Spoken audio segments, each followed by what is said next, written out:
त्यांचा जो परभणीमध्ये पुतळा आहे, या पुतळ्यासमोर संविधानाची प्रतिकृती होती, परंतु ही प्रतिकृती एका समाजकंटकाने ही प्रतिकृती तोडली. त्यानंतर परभणीमध्ये आपल्या आंबेडकरी कार्यकर्त्यांनी बंदची घोषणा केली.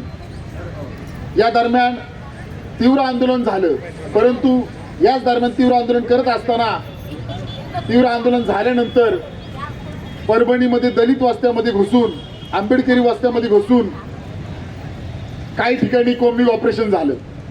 परंतु हे कोम्बिंग ऑपरेशन करत असताना दलित वस्त्यामध्ये गाड्याची तोडफोड झाली, घराची तोडफोड झाली हे स्पष्टपणे दिसलं.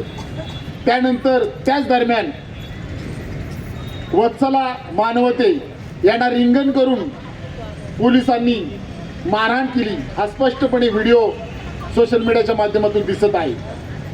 त्यामुळे या सगळ्यांना नाही मिळालंच पाहिजे, परंतु त्यानंतर आपले आंबेडकरी सैनिक सोमनाथ सूर्यवंशी यांचा मृत्यू यांची पाहिजे. वत्सला मानवते यांना जे पोलिसांनी मारलं त्यांची सुद्धा त्यांच्या विरोधामध्ये तक्रार दाखल करून घेतली पाहिजे. आज तागायत या दोन्ही कुटुंबाची तक्रार दाखल करून घेतली नाही.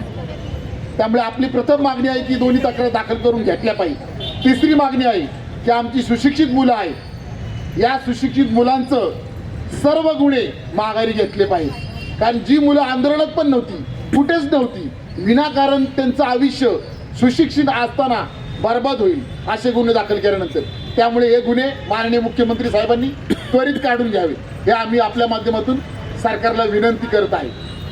तसंच काय मागणी आहे, आपली मागणी आहे की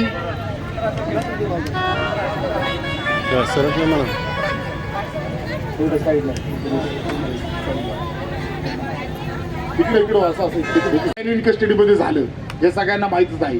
ही अतिशय दुःखद घटना घडली, परंतु आज तागायत